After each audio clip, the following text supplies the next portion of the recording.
The Apple iPhone 17 Pro Max pushes the iconic iPhone in bold new directions and colors. It's recognizable but different in ways that make it eye-catching. The performance is stellar and the cameras set a new high watermark for smartphone photography. For people who demand more from their smartphone, there may be no better choice. If you are looking different in your iPhone shopping journey, the iPhone 17 Pro Max has you covered. It's not just that fetching cosmic orange, the unexpected hue heat of Apple's eye-dropping event. Apple's iPhone 17 Pro Max features a fresh design with new materials and a broad and bold product spanning camera plateau that adds a distinctive flair to what had become a somewhat tired design. Inside, the changes are no less significant, from the powerful A19 Pro chip to the new vapor chamber supported heat management system, which enable enough performance to support every peak and valley of your experience. If you are fixated on cameras, the iPhone 17 Pro Max will not disappoint. There are now finally three 48-megapixel lenses that support a wide range of shooting styles. Perhaps the most notable of the three is the new 48-megapixel 4x optical zoom lens that also offers access to a sensor crop 8x zoom, which, thanks to selecting the center pixels from the larger sensor and an upgraded image pipeline, delivers some truly eye-popping photos.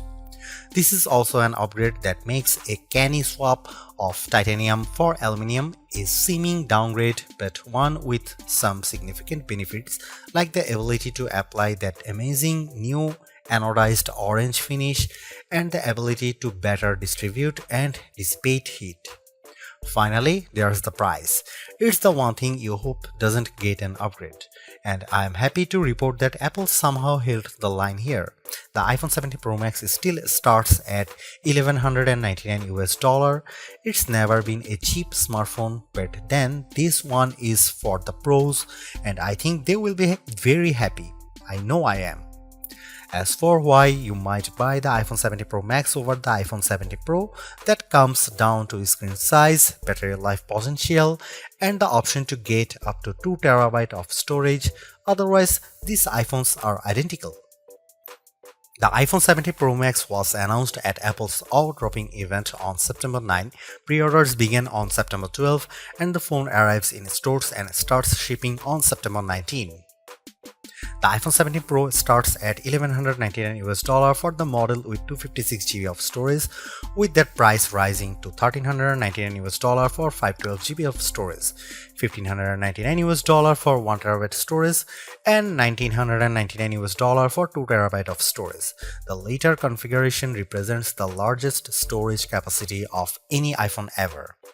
Apple is likely getting undue credit for not raising the price of the base model iPhone 17 Pro Max. Component prices and supply chain issues relating to the geopolitical stage are surely putting pressure on the company. Somehow, too, Apple has held the line, and the base iPhone 17 Pro Max still starts at $1,199 for 256GB model. The only difference in pricing comes into play when you stretch to the phone's new upper tier of 2TB, which is only available with the Pro Max model. That sends the price up to almost $2,000. It boggles the mind that we now consider paying almost $2,000 for a pocket-sized device to be rational. On the other hand, this is a true pro-level smartphone that, based on my tastes, is probably ready for pro photography and videography tasks, and when you put it like that, it might seem like a bargain. I saw enough leaks in the run-up to the iPhone 17 line launch to have a pretty good idea of what was coming, and to be honest, I was preparing to hate the iPhone 17 Pro Max redesign and colors. Yet, here I am now, quite pleased with the giant plateau, and yes, loving cosmic orange. In many ways, the iPhone 17 Pro Max is still undoubtedly part of long lineage of iPhones before it. There are, though, just enough new touches here to add up to what I am comfortable calling a redesign.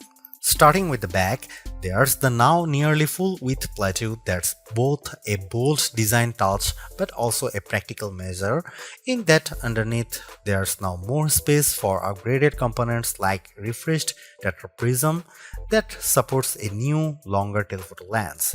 Most previous iPhone bags featured just one material, usually metal or glass. The iPhone 17 Pro Max is a spiffy mix of the two, metal and glass, or rather a larger rectangular ceramic shield cutout with the rest a univity chassis literally carved out of aluminum.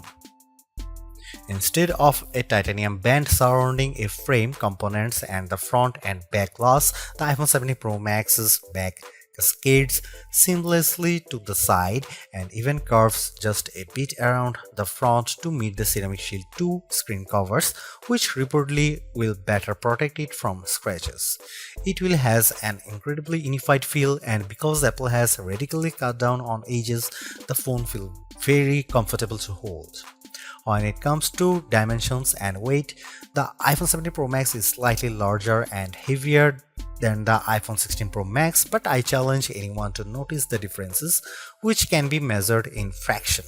The iPhone 17 Pro Max is 163mm tall by 78mm long by 8.75mm thick and weighs 233 grams. By contrast, the iPhone 16 Pro Max was 163 by 77.6 by 8.25mm and weighed 227 grams. This year there are no new buttons to contend with. Along one edge we have the long power and Siri button, and below it camera control. Opposite them is the action button, and below that a pair of volume buttons. There are small differences along the shorter edges. On top, an antenna cutout is now visible, and on the bottom the pair of speaker grills appear larger. If you want to lie the phone flat, you will have to place it screen down. Even though the back plateau is nearly the full width of the phone, the tri-camera array still bumps out even further, and between this and the wide metal bump, this phone lies on its back at a slightly more extreme angle than the iPhone 16 Pro Max. The switch from titanium to aluminum provides not only some useful heat management and energy efficiency benefits, it's also opened the door for anodized color options. I don't know where Apple got the idea for cosmic orange, but I actually love it. It's bold without being garish. There's also silver and the very deep and inky deep blue. Apple sort of explained its color choices to me and even the loss of black, but I think this is just Apple mixing things up and possibly giving a nod to all the pro level folks who buy this phone for creative pursuits. Orange is a color that will get you noticed.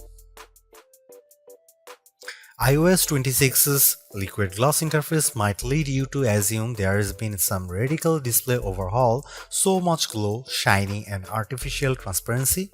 However, that would be mostly wrong. The platform update does change the look, but it's all still working with the same materials. The iPhone 17 Pro Max's expansive 6.9-inch Super Retina XDR OLED is largely the same as last year's, featuring a resolution of 2868 by 1320 pixels for a density of 460 ppi. The ProMotion technology still automatically ranges from 1Hz to 120Hz, and it's always on, which means that even when you are in bed, you can make out the time and have glanceable notifications. It's not though exactly the same screen. This display now ranges up to 3000 nits, that's 1000 more than the last model. In my side-by-side tests, the iPhone 17 Pro Max is more visible in direct sunlight. This effect is assisted by a new reflective coating, meaning the light bouncing off the screen is also less noticeable. There's a nice and not necessarily insignificant upgrades. With a narrow bezel, the Super Retina display comes precisely close to meeting that orange metal, with a vast expanse of color and entertainment interrupted only by the pill-shaped dynamic island. Made up of the new center stage camera and Face ID sensors, it remains a useful space for live information, but it's also sometimes a black blob cutout in games, videos and photos. I find the information it provides useful, so I do not mind it much, but I was also hoping for a redesign that might have shrunk the thing by 50%. This is a minor quibble, and I'm sure that, like me, you probably won't notice or be bothered by it very much. Apple's redesigned plateau is not just an aesthetic choice, it's a practical one. Underneath that now larger raised platform is a lot of technology, including a new tetraprism to support Apple's longest and highest resolution telephoto lens ever. It's simply one highlight of a stellar iPhone 17 Pro Max camera system. There are a total of 4 cameras, with Apple calling the rear trio fusion cameras. The main camera is 48 megapixel, ultra-wide is also 48 megapixel, and telephoto also 48 megapixel with 4x optical, and the selfie camera is 18 megapixel. Those specs only tell half the story. In general, you are not shooting at the full frame 48 megapixel resolution, or rather, you might be using all 48 million pixels to produce a high quality 24 megapixel or even 12 megapixel to produce an 8x optical quality sensor crop. The ultrawide will by default shoot 12 megapixel macro photos. In virtually every instance, this is a case where less is more. Apple uses all that pixel information and its remarkable image pipeline to deliver fantastic photos with true life colors and exquisite detail. Here are some camera samples of the iPhone 17 Pro Max.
Few things contributes to the new look and feel of the iPhone 17 lineup as much as iOS 26.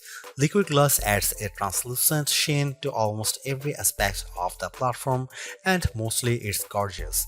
Apple has done an excellent job of programming pixels to look like glass. Sometimes though, the transparency is overdone and I struggle to make out some interface elements.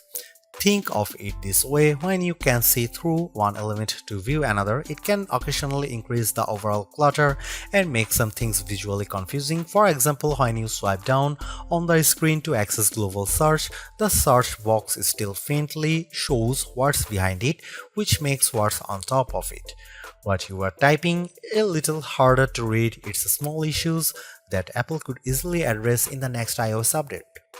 In some cases too, like the new first-party app icons, control center, and dock, iOS 26 is a welcome update that gives everything a little polish without throwing out the most recognizable elements. Apple Intelligence gets a few updates, like live translation and the ability for images captured through visual intelligence to be transformed into calendar entries. I played a bit with Genmoji and Image Playground to experience those upgrades, but they are mostly minor and I still await the fully featured Siri that Apple has promised. The iPhone 17 Pro Max is still a flagship phone based on my testing. You get a more powerful zoom camera, better sustained performance, and the longest iPhone battery life ever, a head-turning design. The iPhone 17 Pro Max is still behind the competition on AI, and it's a bit thick and heavy, but overall it is easily one of the best big screen phones yet.